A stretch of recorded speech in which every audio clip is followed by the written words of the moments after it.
दृष्टिकोण एउटा सानो कुरा हो मानिसको जीवनमा मित्रहरू, तर दृष्टिकोणले ठुलो अर्थ राख्छ हाम्रो व्यक्तिगत जीवनमा। एज अ सेफ दुईटा दृष्टिकोण, हाम्रो दृष्टिकोण हेर्ने दृष्टिकोण, हाम्रो हेर्ने भ्यू दुईटा म तपाईँलाई बताउन गइरहेको छु। As a chef, as a professional chef कसरी हामीले थिङ्किङ गर्नुपर्छ, कसरी थिङ्ग्सहरूलाई हेर्नुपर्छ भन्ने विषयमा नै चर्चा गर्नेछु। तपाईँहरू सबलाई स्वागत छ सेफ स्कुलमा। म श्याम लिम्बू।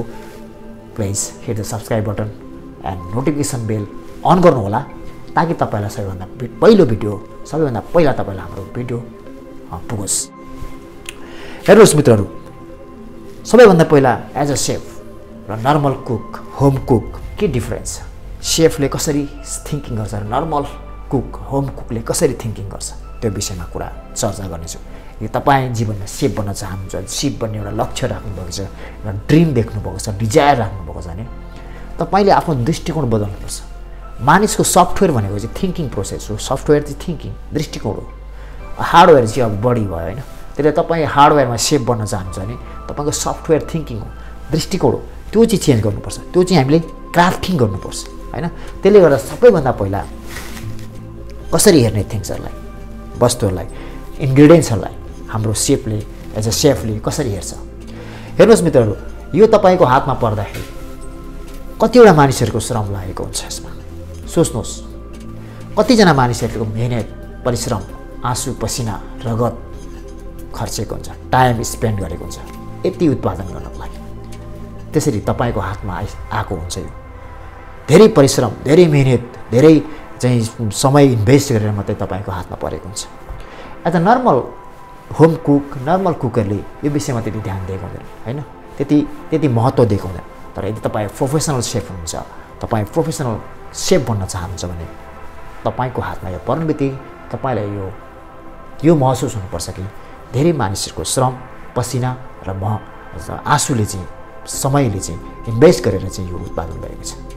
त्यसले तपाईँको जिम्मेवारी के हुन्छ भने यसलाई, यसको उच्चतम प्रयोग गर्ने, यसको होइन म्याक्सिमम युटिलाइज गर्ने, वेस्ट नगर्ने होइन, एस्पेक्ट तरिकाले ह्यान्डलिङ गर्ने तपाईँको जिम्मेवारी एज अ सेफ हुन्छ। यो एउटा दृष्टिकोण, एउटा भ्यू हो। यो भ्यू चेन्ज गर्नुपर्छ।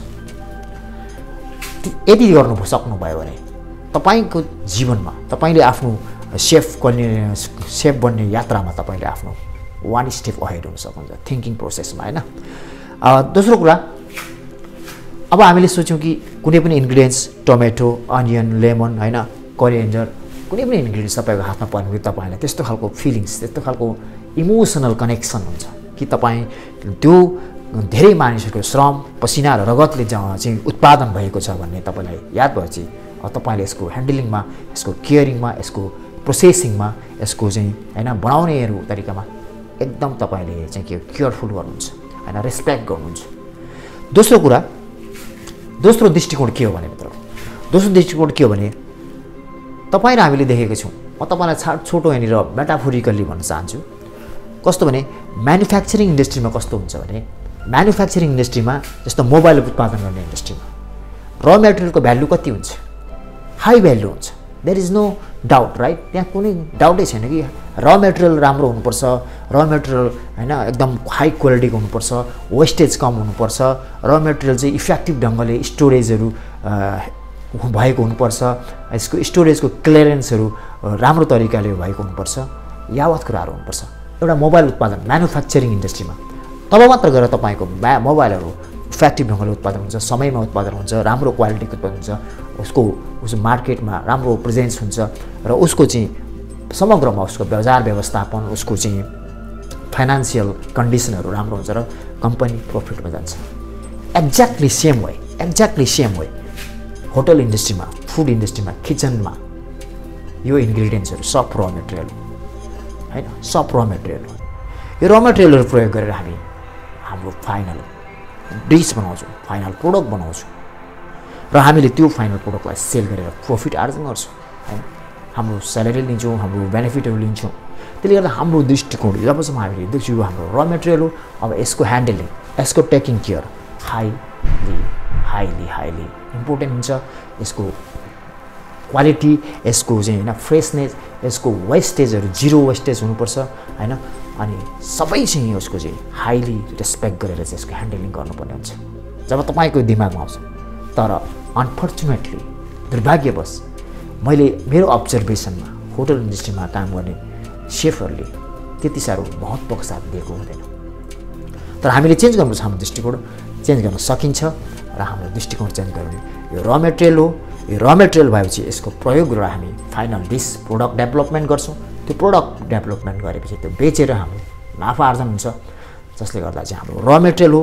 अनियन, टोमेटो, चिली हरेक कुराहरू प्रयोग गरेर हामी प्रोडक्ट बनाउने भएकोले गर्दाखेरि हाम्रो दृष्टिकोण भ्यू चेन्ज गर्नु जरुरी छ।